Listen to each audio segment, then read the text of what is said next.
నమస్కారం, జీవనరేఖ కార్యక్రమానికి స్వాగతం. మన బిజీ లైఫ్లో మనం ఎదుర్కొనే సాధారణ వెన్నెముక సమస్యలేంటి, వెన్నెముక సమస్యలను నివారించడానికి మన జీవన శైలిని ఎలా సవరించుకోవచ్చు, కంప్యూటర్ నావిగేషన్ వెన్నెముక శస్త్రచికిత్సల భద్రతను ఎలా బాగా మెరుగుపరిచింది, అమోర్ హాస్పిటల్ నుంచి consultant spine surgeon doctor Sai Vikshet Basani గారు మనతో ఉన్నారు. వారిని అడిగి మరిన్ని సందేహాలను నివృత్తి చేసుకుందాం. అలాగే మీ సందేహాలను స్క్రీన్ పై స్క్రోల్ అవుతున్న నెంబర్స్కి కాల్ చేసి నివృత్తి చేసుకోవచ్చు. నమస్తే డాక్టర్. నమస్తే డాక్టర్ గారు, మెయిన్గా చాలా మంది వెన్నెముక సమస్యలతో బాధపడుతూ ఉంటారు. ఈ వెన్నెముక సమస్యలు రావడానికి గల ప్రధాన కారణం ఏంటంటారు? సో బేసిక్గా ఇప్పుడు ఈ మధ్య కాలంలో వెన్నెముక సమస్యలు చాలా పెరిగాయి అన్నట్టు. దానికి మెయిన్ కారణం ఏంటి అంటే జీవన శైలి. యూజువల్గా మన చాలామందిని చూస్తూ ఉంటాము. ఇప్పుడు ఈ బిజీ లైఫ్లో, కార్పొరేట్ లైఫ్లో చాలామంది సాఫ్ట్వేర్ ఇంజనీర్స్ లేకుంటే చాలామంది పిల్లలు కూడా వాళ్ళ లైఫ్ స్టైల్ చాలా చేంజెస్ అయ్యాయి అన్నట్టు. సో బేసిక్గా మనం కూర్చొని విధానం ఎలా ఉంటుంది, సాఫ్ట్వేర్ ఇంజనీర్స్ని చూస్తూ ఉంటే వాళ్ళు ఆల్మోస్ట్ 7-8 hours కూర్చొని ల్యాప్టాప్ మీద పనిచేస్తూ ఉంటారు. సో ల్యాప్టాప్ మీద మీరు వంగి మనమంతా పనిచేయాల్సి ఉంటుంది, ప్లస్ ఒకటే పొజిషన్లో కూర్చోవాల్సి ఉంటుంది.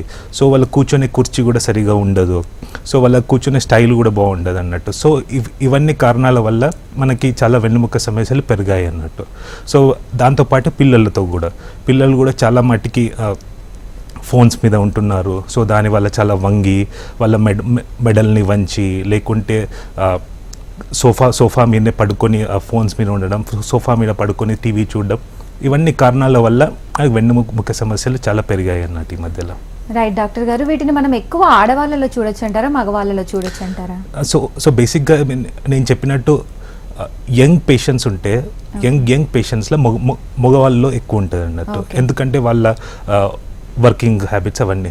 సో యాజ్ ఏజ్ ఇంక్రీజెస్ అంటే వాళ్ళు కొంచెం వయసు అయిన తర్వాత 60 ఏళ్ళ తర్వాత యూజువల్లీ ఆడవాళ్ళలో చూస్తూ ఉంటాం అన్నట్టు. ఓకే, మన లైఫ్ స్టైల్ని మనం ఎలా సవరించుకోగలిగితే వీటిని అరికట్టొచ్చు అంటారు? సో డెఫినెట్గా నేను చెప్పినట్టు, సో ఫస్ట్ అండ్ ఫార్మోస్ట్ ఒక ఇంపార్టెంట్ థింగ్ ఏంటంటే మన జీవన శైలి ఏం చేయాలి అంటే రోజు మనం వాకింగ్ చేయాలి. సో మన వెన్నుముకని సరిగా స్ట్రైట్గా ఉండడానికి దానికి కండరాలు సహకరిస్తాయి అన్నట్టు. సో దానికి కండరాలకి ఆహారం ఏంటి అంటే మనం తినే ఆహారంతో పాటు వాకింగ్ అన్నట్టు. వాకింగ్ ఆర్ ఎక్సర్సైజెస్ అంటారు. సో వాకింగ్ అట్లీస్ట్ 40 minutes చేయాల్సి ఉంటుంది. లేకుంటే కూర్చొనే విధానము, పడుకునే విధానము, నిలబడే విధానము, ఇవన్నీ మార్చుకోవాల్సి ఉంటుంది. కూర్చుంటే మీరు లాంగ్ టర్మ్ కూర్చున్నారనుకో, గంటకి అట్లీస్ట్ గంట సేపు కూర్చోవడం పాసిబుల్ కాదు, కానీ అట్లీస్ట్ 30 minutes ఒకటే పొజిషన్లో కూర్చోవడం కూడా పాసిబుల్ కాదు. సో మనం అట్లీస్ట్ 20 minutes కూర్చొని మన పొజిషన్ చేంజ్ చేయాల్సి ఉంటుంది. ప్లస్ చాలాసేపు కూర్చుంటే ఒక కుర్చీని అట్లీస్ట్ ఒక 100 degrees బ్యాక్ రెస్ట్ ఉన్న కుర్చీలో కూర్చోవాల్సి ఉంటుంది. ప్లస్ పని చేసేటప్పుడు వంగి కూడా పని చేయొద్దు అన్నట్టు. చాలాసేపు వంగి పని చేస్తే ల్యాప్టాప్ మీద వంగి చూడడం వల్ల ప్లస్ మళ్ళీ వెన్నుముకలో ఇది ఒత్తిడి పెరుగుతుంది అన్నట్టు. సో దానికోసం కూడా అలా మనం ఒక లైఫ్ స్టైల్ చేంజెస్ చేయాలన్నట్టు. ఒక డెస్క్టాప్ తెచ్చుకోవాలి, ల్యాప్టాప్ బదులు డెస్క్టాప్ మీద పని చేస్తూ ఉండాలి. సో ఇవన్నీ చేంజెస్ చేస్తూ ఉంటే మనకి బెటర్ రిజల్ట్స్ ఉంటాయి. మనం వింటూ ఉంటాం, చాలామంది పేషెంట్స్ వచ్చి చెప్తూ ఉంటారు, నేను నడుస్తూ ఉన్నా, కానీ ఎంతసేపు నడుస్తున్నారా అంటే 15 నిమిషాలు 20 నిమిషాలు. సో నేను వాళ్ళకి ఒకటే అడుగుతాను అన్నట్టు, 50 ఏళ్ళ కిందట మన తాతల టైమ్స్లో ఎంత నడిచేవాళ్ళు, వాళ్ళు ఎంత పని చేసేవాళ్ళు, దాంతో కంపేర్ చేసుకుంటే మన లైఫ్ స్టైల్ ఎలా ఉంది, ఈ సెడెంటరీ లైఫ్ స్టైల్ వల్ల సో ఇవన్నీ పెరుగుతున్నాయి అన్నట్టు సమస్యలు. రైట్ డాక్టర్, షయాటికా లక్షణాలు ఎలా ఉంటాయి డాక్టర్? సో మీరు అడిగినట్టు షయాటికా అంటే అది వన్ ఆఫ్ ద చాలా కామన్ వెన్నుముక సమస్య అన్నట్టు. షయాటికా అనగా సో మన వెన్నుముకల్లో నరాల మీద ఒత్తిడి వల్ల నొప్పి వస్తుంది అన్నట్టు. అది కాళ్ళల్లో నొప్పి ఉంటుంది. సో కాళ్ళల్లో గుంజినట్టు, మొద్దుబారినట్టు, ఇవన్నీ లక్షణాలు చూస్తూ ఉంటాం అన్నట్టు. ఈ కాళ్ళ నొప్పి వల్ల వాళ్ళు నడవలేకపోతుంటారు. సో యూజువలీ అరౌండ్ 30 నుంచి 50 ఏళ్ళ మధ్యలో వాళ్ళకి యూజువల్లీ షయాటికా వస్తూ ఉంటుంది. సో దాంతోపాటు జస్ట్ నడుము నొప్పి ఉంటే అది నడుములో ఉన్న కండరాలు వీక్ కావడం వల్ల, లేకుంటే నడుములో ఉన్న జాయింట్స్ కూడా కొంచెం వీక్ కావడం వల్ల అది జస్ట్ నడుము నొప్పి ఉంటాయి. బట్ షయాటికా అనగానే నడుము నొప్పితో పాటు కాళ్ళల్లో నొప్పి ఉంటుంది అన్నట్టు. కాళ్ళల్లో గుంజడము, మొద్దుబారడం, ఇవన్నీ జరుగుతూ ఉంటుంది. సో షయాటికా ప్లస్ 60 ఏళ్ళ తర్వాత వస్తే అది యూజువల్గా మన వెన్నుముక్కల్లో అరిగిపోవడం వల్ల దాని మీద నరాల మీద ఒత్తిడి ఉంటుంది అన్నట్టు. Okay, right doctor. అంటే మెయిన్గా చాలా మంది బ్యాక్ పెయిన్స్కి ఇంజెక్షన్స్ తీసుకుంటుంటారు నడుము నొప్పి వచ్చినప్పుడు వెళ్ళి. సో అలాంటి పెయిన్ కిల్లర్స్ వల్ల వీటిని అరికట్టొచ్చు అంటారా ఈ పెయిన్ని? సో అగైన్ మళ్ళీ ఇంజెక్షన్స్ అనగానే రెండు రకాలుగా ఉన్నాయి. సో ఫస్ట్ ఒక నడుము నొప్పికి ఇంజెక్షన్, కాళ్ళు గుంజడం, కాళ్ళు మొద్దుబారడానికి ఇంజెక్షన్. సో మనం జస్ట్ ఒక ఫార్మసీలో వెళ్ళి లేకుంటే అలాంటి ఇంజెక్షన్స్ జస్ట్ నడుము నొప్పికి పనిచేస్తే అది కూడా చాలా తక్కువ పనిచేస్తాయి అన్నట్టు. సో మెయిన్ ఇంజెక్షన్స్ వచ్చి మనము ఒక ఆపరేషన్ థియేటర్లో ఒక ఎక్స్రే దగ్గరికి వెళ్ళి దాని ఆపరేషన్ థియేటర్లో అది నరాల దగ్గర ఇచ్చే ఇంజెక్షన్ అయితే ఈ షయాటికాకి చాలా బాగా పనిచేస్తుంది. ఆల్మోస్ట్ 90% పేషెంట్స్లో ఇది జస్ట్ ఇంజెక్షన్స్తో పాటు జస్ట్ మన జీవనశైలిని చేంజెస్ చేసిన మందులతో పాటు చాలా మంచి ఫలితాలు చూస్తామన్నట్టు. రైట్. ఈ పెయిన్ కిల్లర్స్ సేఫ్ అయినా డాక్టర్? వీటి వల్ల ఏమైనా మళ్ళీ హెల్త్ ఇష్యూస్ వచ్చే అవకాశాలు ఏమైనా ఉన్నాయంటారా? సో డెఫినెట్ పెయిన్ కిల్లర్స్ అసలు యాక్చువల్గా మనకి నడుము నొప్పికి పెయిన్ కిల్లర్స్ చాలా రోజులు తీసుకుంటే అది మంచిది కాదు యాక్చువల్గా. సో అందుకే మేము ఇంజెక్షన్స్ ప్రిఫర్ చేస్తామన్నట్టు. ఇంజెక్షన్స్ డైరెక్ట్ నడుముకి ఇస్తే నడుము నొప్పితో పాటు షయాటికాకి కూడా ఇంజెక్షన్స్ చాలా మంచిగా పనిచేసే అవకాశాలు ఉన్నాయండి. బ్యాక్ ప్రాబ్లమ్స్కి సంబంధించి ఎలాంటి సర్జరీస్ ఉన్నాయి doctor? So back problems again నేను చెప్పినట్టు 90% పేషెంట్స్లో సర్జరీ లేకుండా బ్యాక్ ప్రాబ్లమ్స్ అన్ని ట్రీట్ చేయొచ్చు. కానీ మొత్తం ఇంజెక్షన్స్తో పాటు మందులు ఇచ్చిన తర్వాత అన్ని ఇచ్చిన తర్వాత కూడా వాళ్ళకి బ్యాక్ ప్రాబ్లమ్స్ ఉంటే, షయాటికా ఇంకా ఉంటే, సో డిఫరెంట్ సర్జరీస్ ఉన్నాయండి. సో ఫస్ట్ వచ్చి మనం ఇప్పుడు ఎట్ ప్రజెంట్ టెక్నాలజీ పెరగడం వల్ల మనం మినిమల్లీ ఇన్వేసివ్ సర్జరీస్ చూస్తున్నాం. మినిమల్లీ ఇన్వేసివ్ సర్జరీస్ అంటే చాలా చిన్న ఇన్సిషన్ మీద అట్లీస్ట్ ఒక కుట్లు ఒక 2-3 కుట్లు పడేటట్టే ఉంటుంది. దాంతో మీద మైక్రోస్కోప్తో చేస్తామన్నట్టు. మైక్రోస్కోపిక్ సర్జరీస్ అంటూ ఉంటాం. సో దాన్ని చిన్న ఒక 2-3 సెంటీమీటర్స్ దాంతో అది ఏదన్నా నరాల మీద ఏది ఒత్తిడి ఉందో అది ఎముకలైనా కావచ్చు, లేకుంటే డిస్క్ అయినా కావచ్చు, అది తీసేస్తాం అన్నట్టు. సో అది మినిమల్లీ ఇన్వేసివ్ సర్జరీస్. దాంతోపాటు నెక్స్ట్ స్టెప్లో సో కొందరికి యూజువల్గా 60 ఏళ్ళ తర్వాత వాళ్ళకి జస్ట్ ఇంత మినిమల్లీ ఇన్వేసివ్ కాకుండా ఏదైనా వెన్నుముక్క జరిగినట్టయితే, స్లిప్ అయితే అప్పుడు మనము స్క్రూస్ రాడ్స్తో పాటు సర్జరీ చేయాల్సి ఉంటుంది. అది కూడా స్క్రూస్ రాడ్స్తో పాటు కూడా అది కూడా మినిమల్లీ ఇన్వేసివ్గా చేస్తామన్నట్టు. సో దాంతోపాటు కూడా చాలా కండరం చాలా తక్కువ తీయాల్సి ఉంటుంది. ఎంత తక్కువ అయితే అంత తక్కువలో అది సర్జరీ చేసి అది తీసేసి అది ఒత్తిడి ఏమేమి వల్ల కారణాలు ఉన్నాయో అవన్నీ తీసేసి దాన్ని నరాలని ఫ్రీగా చేస్తామన్నట్టు. సో అవన్నీ మినిమల్లీ ఇన్వేసివ్ సర్జరీస్ వల్ల యూజెస్ అన్నట్టు. సో బేసిక్గా స్పైన్ సర్జరీ అంటేనే చాలా మంది అన్సేఫ్ అని ఫీల్ అవుతూ చేయించుకోకుండా ఉంటారు డాక్టర్. వీటికి ఏమైనా ఇంకొక ఆప్షన్ ఏదైనా ఉందంటారా? అంటే స్పైన్ సర్జరీస్ అంటే అన్సేఫ్ అని అప్పట్లో ఫీల్ అయ్యేది అన్నట్టు. కానీ ఇప్పుడు ప్రస్తుతానికి టెక్నాలజీ చాలా మెరుగైంది. సో దాంతోపాటు మన డాక్టర్స్లో శిక్షణ కూడా చాలా మెరుగుపడడం వల్ల సో చాలా సేఫ్టీ ఫీచర్స్ పెరిగాయి అన్నట్టు. దాంట్లో మోస్ట్ ఇంపార్టెంట్ ఒకటి వచ్చి కంప్యూటర్ నావిగేషన్ సర్జరీస్ అన్నట్టు. సో మనం కంప్యూటర్ నావిగేషన్ అనగానే మనం ఒక గూగుల్ మ్యాప్స్ నావిగేషన్ లెక్క ఎలానో మనం ఒక ప్లేస్ నుంచి ఇంకో ప్లేస్కి వెళ్ళడానికి ఎలా నావిగేషన్ యూజ్ చేస్తామో మనకి తెలిసిన రూట్ నావిగేషన్ ఎందుకు యూజ్ చేస్తాము అంటే మన ట్రాఫిక్ తగ్గడానికి, టైంలో వెళ్ళడానికి, ఇవన్నీ చూసుకుంటామన్నట్టు. సేమ్ థింగ్ స్పైన్ సర్జరీలు కూడా కంప్యూటర్ నావిగేషన్ వచ్చాయండి. సో కంప్యూటర్ నావిగేషన్ వల్ల మనకి సేఫ్టీ ఫీచర్స్ పెరిగి నరాల మీదకి ఏమి ఒత్తిడి పెరగకుండా ఇది సర్జరీ చేస్తూ ఉంటాము. సో దీనివల్ల ఫలితాలు చాలా మెరుగైన ఫలితాలు ఉన్నాయి. దాంతోపాటు నెక్స్ట్ వచ్చి మైక్రోస్కోపిక్ సర్జరీస్ అంటాం. So microscopic and endoscopic surgeries ఉన్నాయి.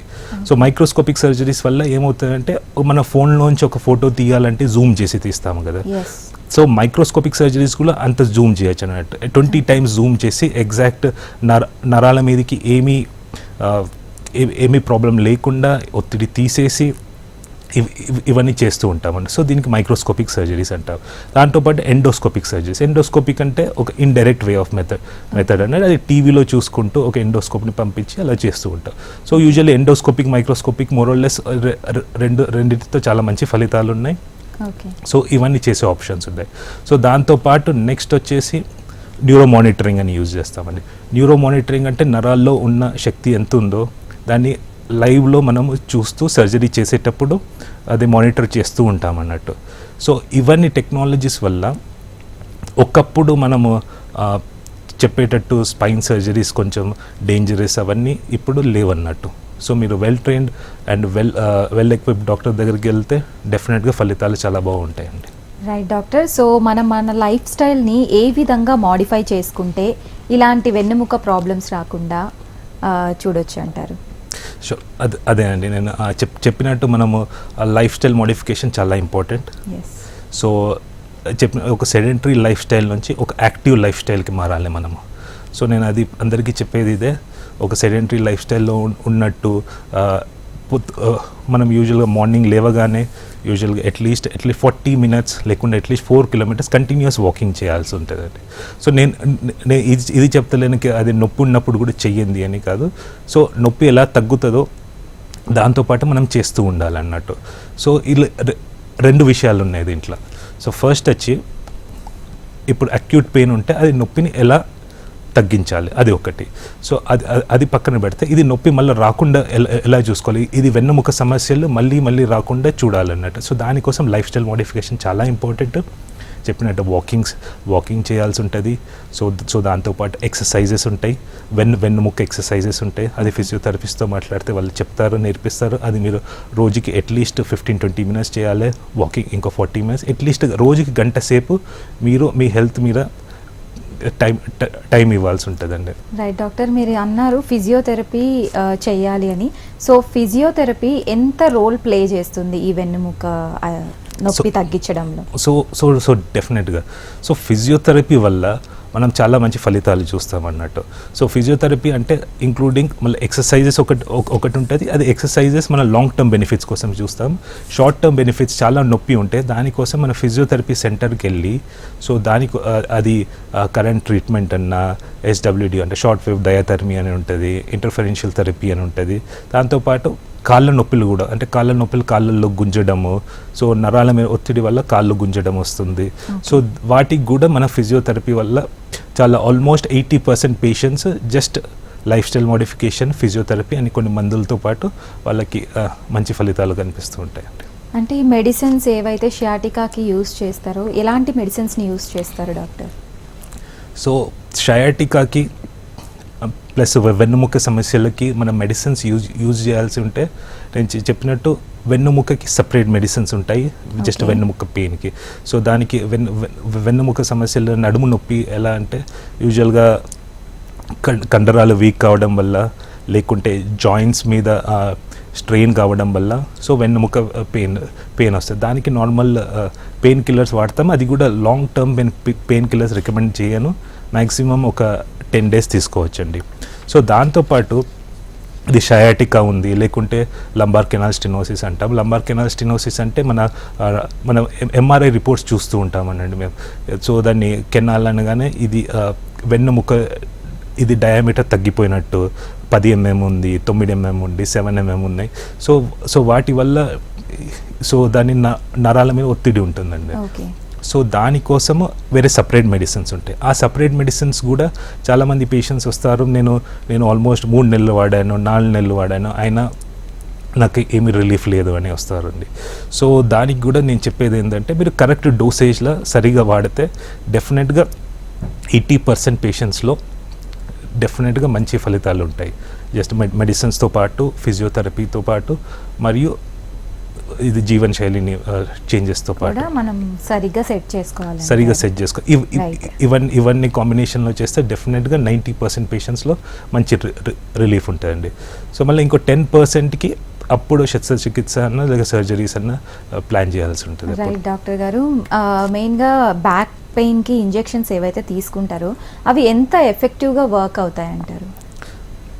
డెఫినెట్గా నేను చెప్పినట్టు ఎగ్జాక్ట్ ఇంజెక్షన్ అది ఫస్ట్కి మనం ప్రాపర్గా డయాగ్నోస్ చేసి ఆ ఇంజెక్షన్ ఇస్తే, సో మనం ఫెసెట్ జాయింట్ ఇంజెక్షన్స్ అంటాము, లేకుంటే సేక్రోఇలియాక్ జాయింట్ ఇంజెక్షన్స్ అంటాము.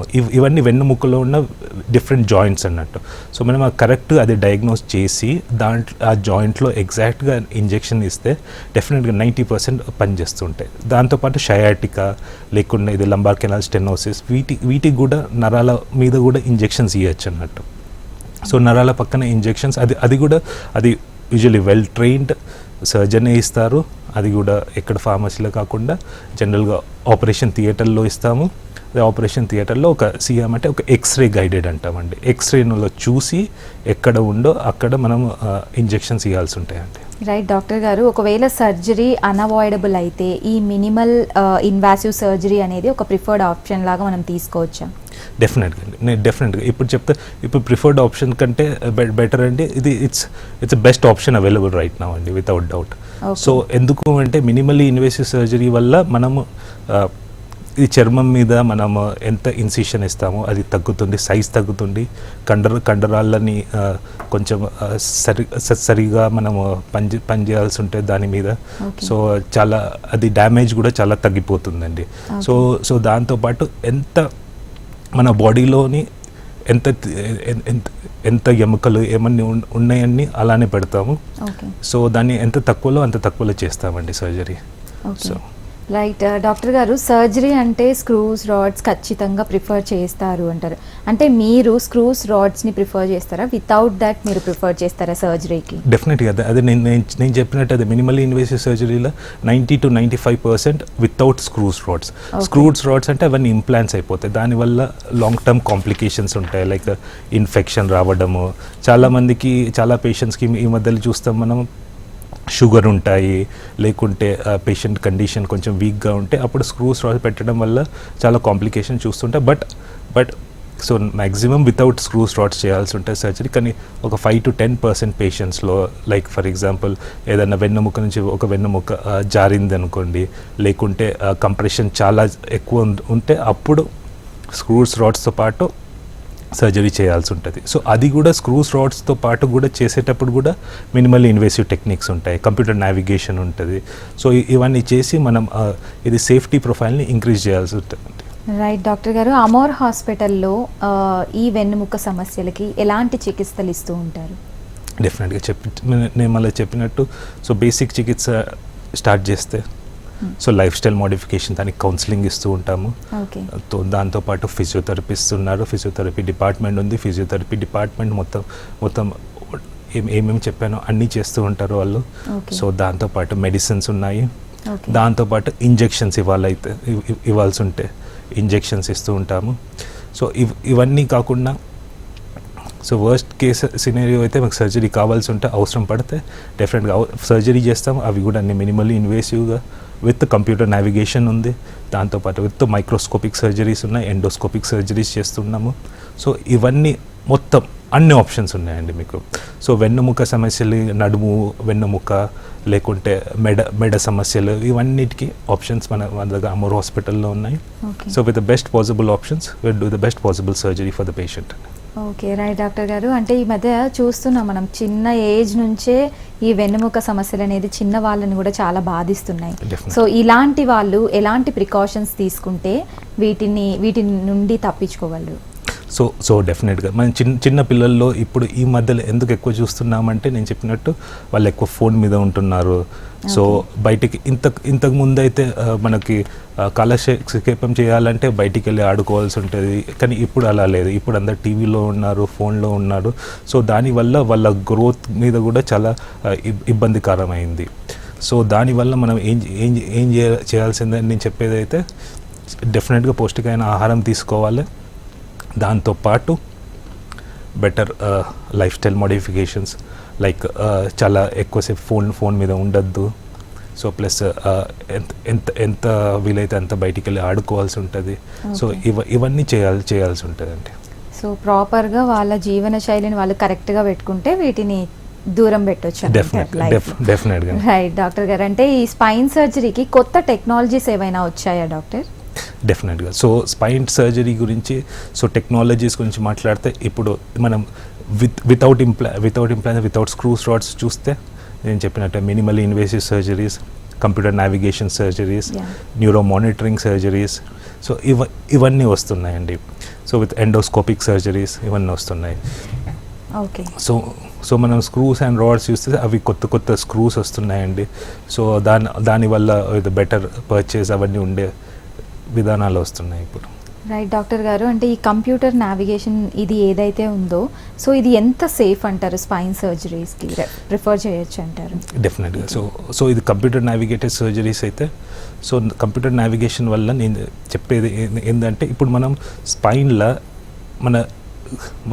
మన డిగ్రీ ఆఫ్ ఎర్రర్ ఏదైతే ఉందో అది చాలా తక్కువ ఉందన్నట్టు. ఒక 1-2 mm తప్పు చేసినా సో అది నరాల మీదకి ఒత్తిడి పెరిగి నరాలు డ్యామేజ్ అయ్యే అవకాశాలు ఉన్నాయి అన్నట్టు. సో దాన్ని మళ్ళీ హ్యూమన్ ఎర్రర్ని తక్కువ చేయడానికి ఇది కంప్యూటర్ నావిగేటెడ్ సర్జరీస్ వచ్చాయండి. సో కంప్యూటర్ నావిగేటెడ్ సర్జరీస్ చేసేది ఏంటి అంటే, సో అది ఎగ్జాక్ట్గా స్క్రూ ప్లేస్మెంట్ని మనకి చాలా మెరుగుపరుస్తున్నాయి. సో దానివల్ల ఫలితాలు కూడా చాలా మెరుగవుతున్నాయి అండి. రైట్ డాక్టర్ గారు, కాలర్ ఉన్నారు రాంబాబు మచిలీపట్నం నుంచి. రాంబాబు గారు చెప్పండి డాక్టర్తో మీ సమస్య ఏంటో.